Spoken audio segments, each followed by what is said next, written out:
Hello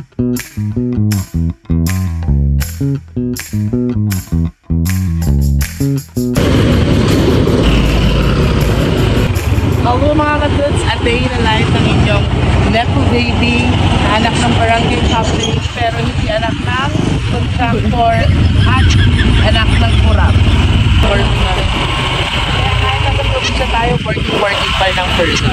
So second duty ko ngayon sa Cheers Dental Clinic dyan sa may Allen. So mga 3 to 5 minutes na ako lang. So samahan niyo ako sa regime. Dok! Yung passport ko. So, standby ko na siya mamaya pagkain niya. Mga alas 3. Nagagawa naman ng aliw.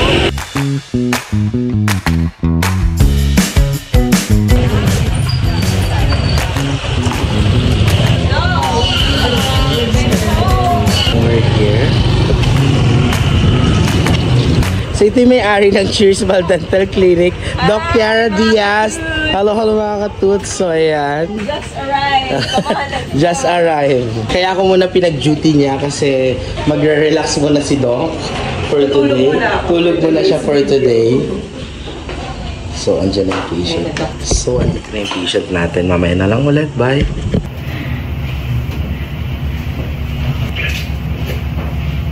Try ko muna ito ha. So kung nararamdaman ka na parang hinahag, normal siya kasi gagalawin natin.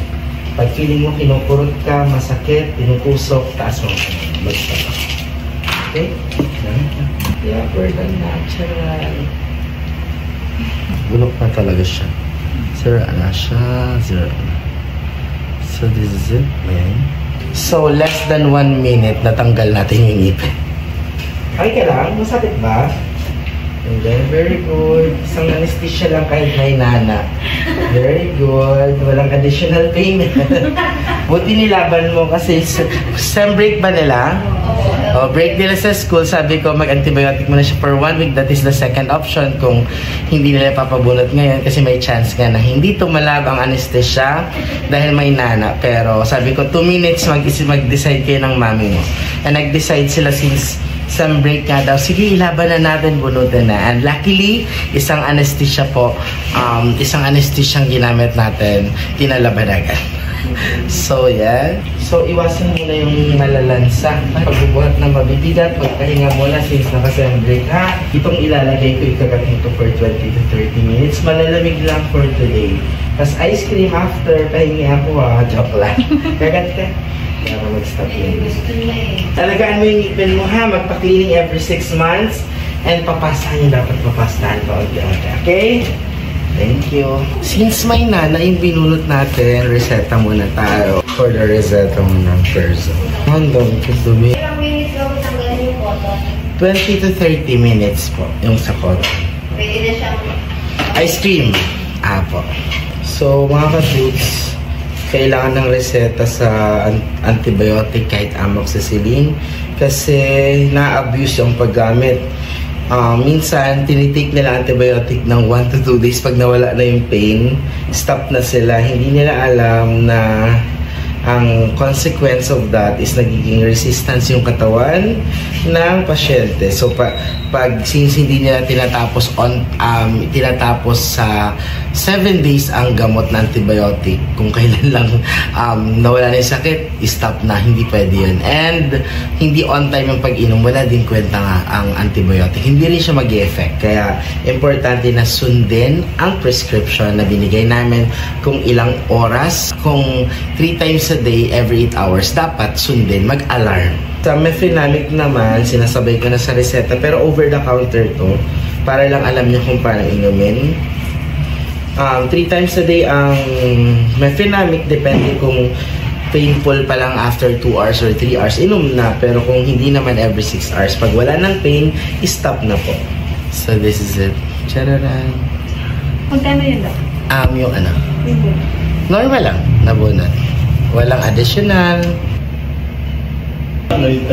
Manila. Pero dito talaga ako sa Hubasan. Pero doon kasi talaga ako may clinic, 2 clinic sa Manila. Santa Mesa at saka Taguig. First adjustment ko kasi nga. Oo. Apo, pwede naman po, mamayang gabi na, kahit once lang ngayon today, tas bukas na yung start ng, apo.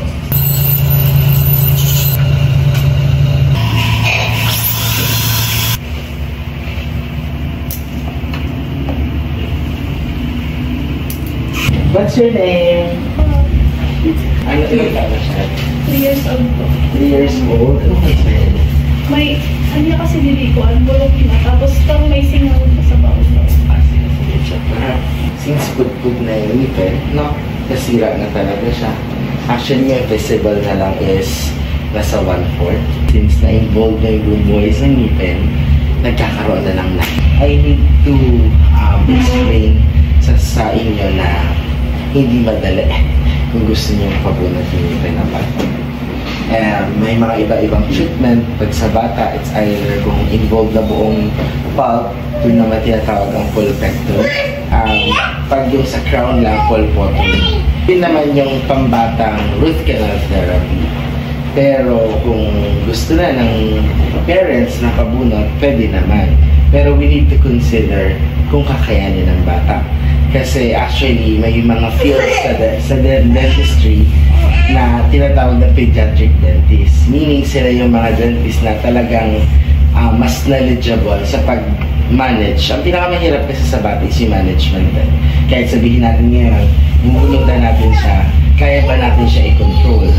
So, ang advice ko as dentist, kung hindi naman parating sumasakit at hindi naman siya na-istorbo, pwede natin i-delay yung extraction. Pero kung paulit-ulit na nagkukos na sa bata ng discomfort, parati na siyang umiiyak dahil sa nararamdaman niyang sakit. Kasi yun lang naman yung way nila to express. Diba? So that's the time na parang urgently ipapabunot nyo talaga. Pero yun nga, hindi lahat ng ako nagbubunot ako kahit bata. Nagdidiri pa kasi. Yes. Importante na nalilinisan natin kasi di ba ang nagiging nanonormalize is pag yung bata nagdede, tulog na agad. So hindi na natin nag-brush yung ngipin. Okay ka lang, baby. Good pa naman. Yes. Magkakaroon ng lagnat talaga sa titi, yung pagdugo ng ngipin or sa nana. Kaya nga, yun lang ang magagawa natin. Talagang mag-antibiotic for 1 week. Or else, talagang i-take list nyo na. May mararamdaman ka na parang hinahag. This is normal kasi gagalawin natin yung ngipin. Okay? Pero kung ang pakiramdam is tumutusok, kinukurot, taas mo ang kamay mo, mag-stop. Okay? So habang hindi ka nagtataas ng kamay, tuloy-tuloy lang ako. Ha? Okay. So, walang isang root. Okay? Isang root na lang tayo. Kasi dalawang root na, ha? Pero isang ngipin. Okay? Diba? Less than 2 minutes. Tapos na tayo. Okay? Ay ka lang. Yes, diba? Second root. So, we're done na. Humot ka. Lagay, tapon lang, ha? Okay? Agad mo yan for at least 20 to 30 minutes. And pag uwi, iwasan rin pag mumumog ng malakas. Pag magmumumog, gargalak, lagay, tapon. Iwasan mo na yung malalansa for at least 5 to 7 days. Pag bubuhat ng mabibigat at least 5 to 7 days then, okay, we're done.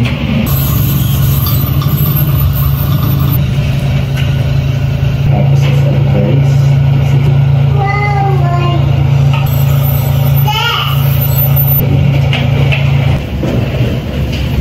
so, magpapalinis. Oo. Okay, kailan ka lang sa pakinig? First time ka lang? First time. Opo. Ilang taon ka na? 29. 29. Every 6 months. Kaya nga po. Ang dapat nagpapakainin tayo. Nagkakaroon ng tartar. Opo. At nagkakaroon tayo ng gingivitis. Yeah. Ito mga magaling gums. And pag pinabayaan natin, magpa-progress siya into mas malalang problema sa gums. So pag periodontal problem, okay pa yung ngipin mo, walang bulok, pero umuuga na lang kasi kinakain ng dulo yung bulok. So, yan lang naman hindi na just giving an advice, ba? So, sa case mo, kailangan natin good cleaning talaga. So, kita mo ba? Okay. So, this is calcular deposit. So pag feeling mo nalulunod ka sa water at sa Okay. laway mo, taas mo lang kamay mo, mag-stop ako, mag-uwi. Okay. Okay? Okay lang? Okay. May pressure lang sa area ng paglalim mo. So ano papagawa natin, sir? Papalinis ko. Papalinis ng ngipin. Hindi ako magpalinis. Okay. Kailan yung last?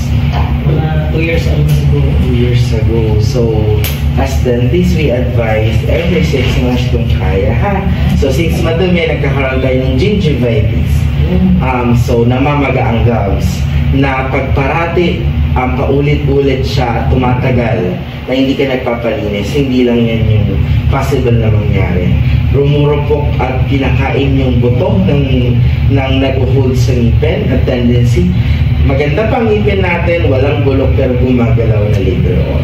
Tapos kahit anong toothbrush ko, meron pa rin natitira sa mga gilati. Yeah, kasi nga, hindi naman matatanggal ng toothbrushing yung mga calcular deposit. So, dapat magpa-cleaning every 6 months. 6 months pa lang. Yes, okay? Thank you. So, deep cleaning ang gagawin natin. Hanggang ilalim na lang tapos nililinisan para mag-subside din at mawala yung gingivitis. So, pag feeling mo na gusto mong magmumog, pas ka lang ng kamay stop. Okay? So, mararamdaman mo, i-ano natin hanggang ilalim ng gums. So, may pressure dun sa area. Kung tolerable ang pain, hayaan mo na. Pero pag di mo kaya yung pain, taas lang ang kamay. Kasi,